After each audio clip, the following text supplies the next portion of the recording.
Samarth Ramdas was the guru of Chhatrapati Shivaji.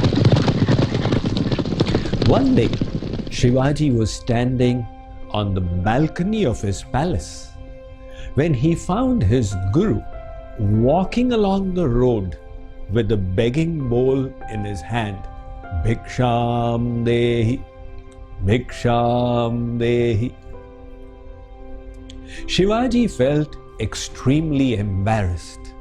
I am a king, and the personality I revere as my guru is begging on the streets.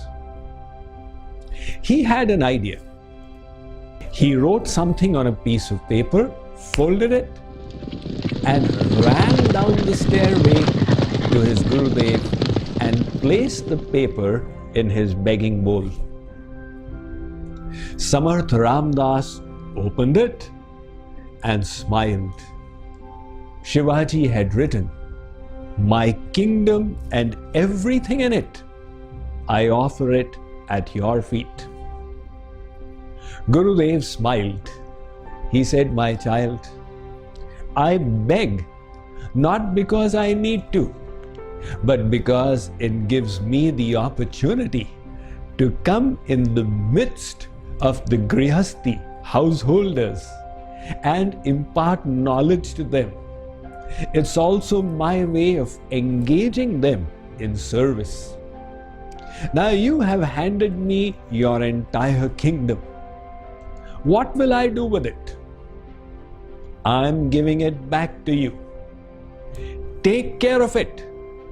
But henceforth, remember, it doesn't belong to you.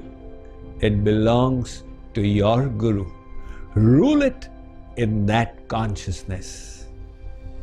Herein is the method of implementing the instructions of the Bhagavad Gita.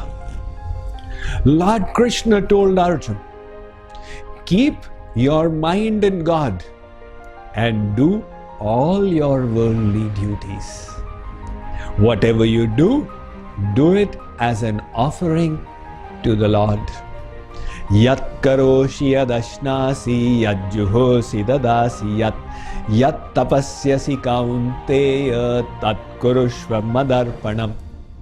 So like Shivaji, if we remember all we possess, we are only caretakers of it on behalf of God and Guru.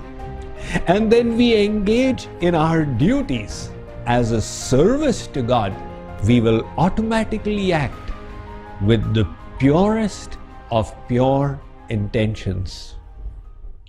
Consider this example. 3 workers are engaged in the construction of a building. You ask the first one, "What are you doing?" He says, "I'm earning so much every hour." Ask the second one, what is he doing? He says, "I'm helping make this building." Ask the third one. He says, "This is a temple of God. I am serving the Supreme Almighty." Now, all 3 of them are bodily engaged in the same kind of activity. But the difference is internal, in their consciousness, in their intention. The Bhagavad Gita informs us, if we can do everything with divine intention, that is what will purify us from within. It will attract the grace of God and consecrate every deed of ours at the altar of the Supreme Almighty. Consider the example of Arjuna. Before listening to the Bhagavad Gita, what was he doing? He was a warrior. After listening to the Bhagavad Gita, what was he doing? He was still a warrior. What was the change? The change was from within. Earlier he thought it's all about winning for the sake of my self-aggrandizement and glory. And later on, he was indulging in the same activity for the glory of God.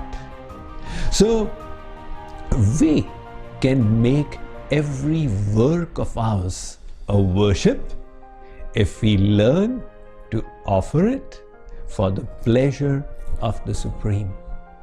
Let us say that you are a business person and your profession is to earn money. Now, don't do it just for your enjoyment.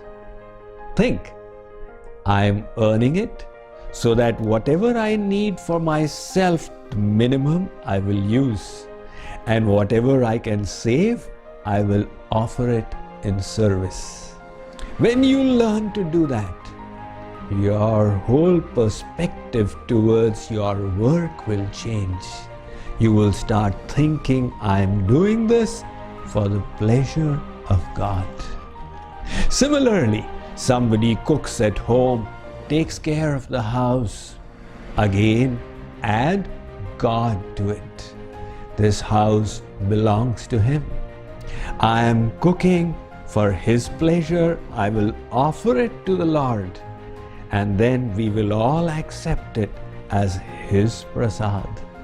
In this way, when we learn to add God to every activity of ours, we automatically become detached from results from our sake, and our intention becomes purified, and our every act becomes a devotion. So the message for today is, learn to offer your work